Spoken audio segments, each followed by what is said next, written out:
Hi, and welcome to episode 1, Getting Started. Today we're going to show you all the different things that you're going to need for the series, and then we're going to show you how to make a beautiful tomato and herb risotto. So right here are our knives. We've got two different size paring knives, a boning knife, filleting knife, serrated knife, and a cook's knife. Each of those are going to be very important for you when you're in the kitchen. Now, you're going to need to keep this knife sharp. So, we've got a Fury Tech Edge sharpening system, and I'm now going to show you how to use each of them.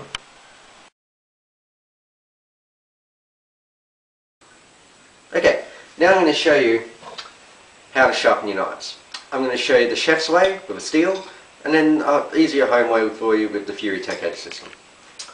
With your steel, get the knife at the tip of the steel, and come down to about the halfway point. Just like that, and then on the other side. You've got to try and remember to keep the same angle. If you don't get the same angle, you're going to wear out your knife a lot faster.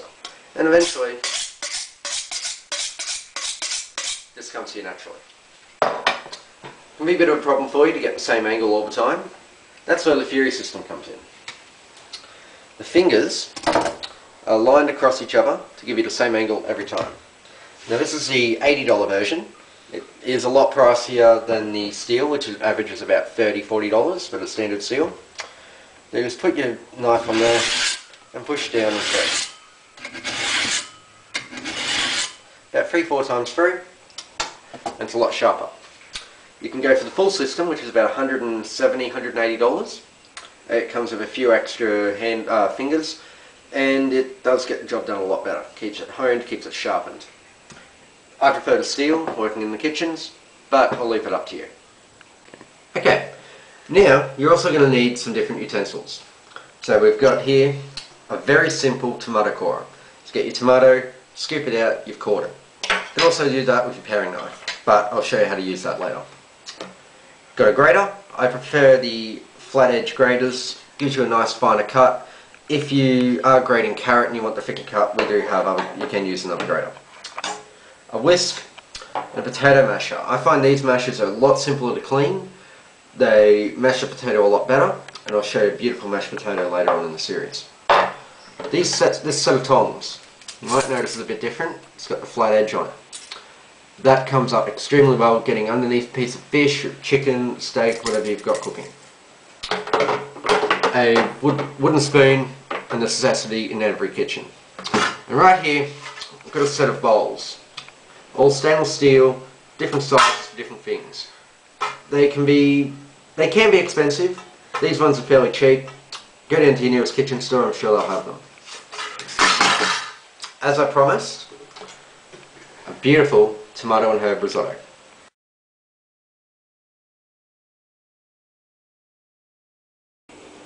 Okay, right now we're going to make a beautiful tomato and herb risotto.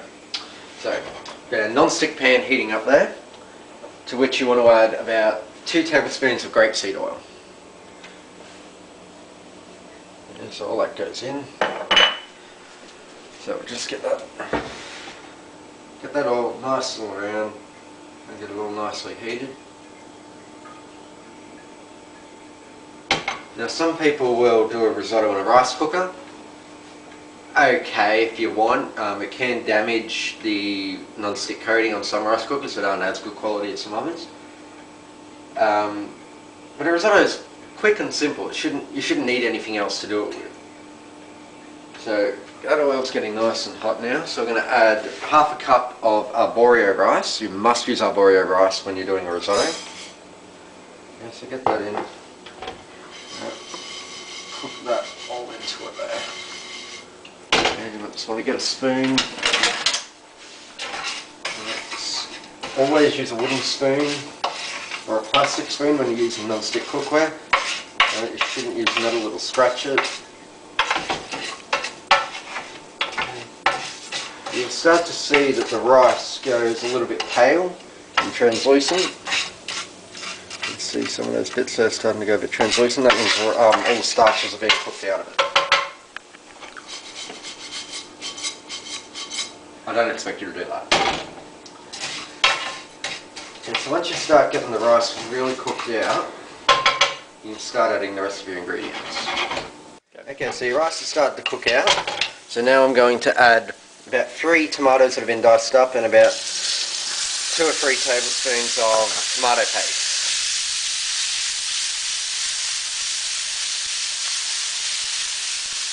Get all that nicely coated.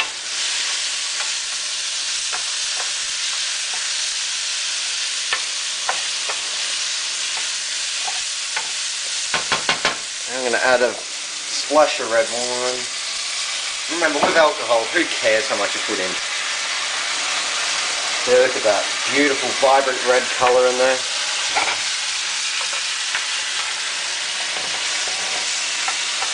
And your tomato's going to cook down, and it's going to sort of leave a few chunks in there. You get a nice bite of tomato with it.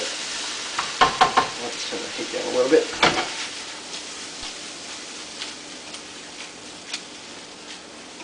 Look at that red colour. Let's bring up the heat there. Look at that. That is a beautiful red colour for a risotto.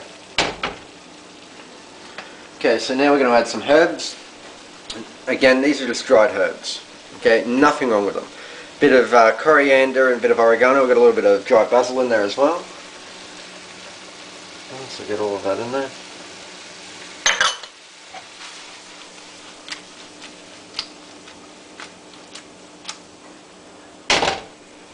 Beautiful.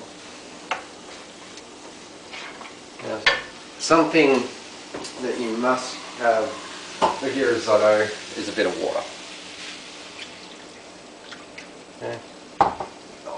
Water or stock. Okay, I prefer to use a bit of water just so that it doesn't overpower the flavour of the tomato. Okay, so I've just added a bit more water and a bit more wine to the risotto. Now I want to show you this. This is just something I bought from Woolworths, my mum. It fits onto nearly any size pan or pot, and you just need the one lid. So we're just going to cover that. Okay, and we're just going to really turn down the heat.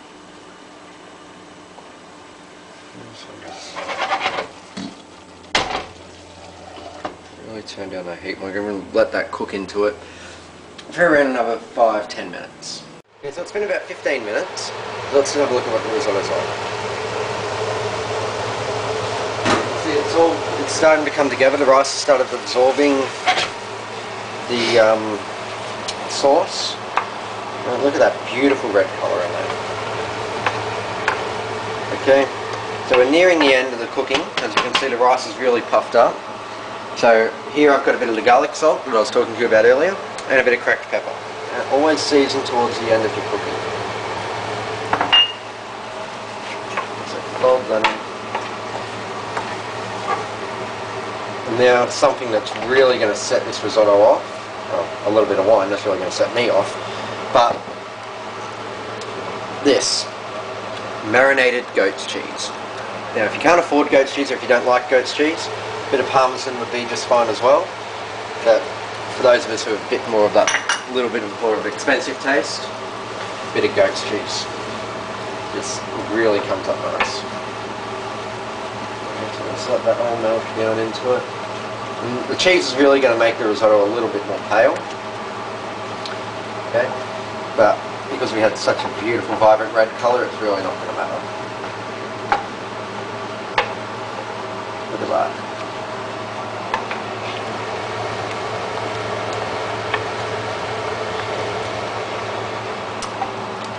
That beautiful cheese, just look at that melting down into it. You can see some around here. That is beautiful. Okay, let's get that nicely stirred in, and we're ready to serve.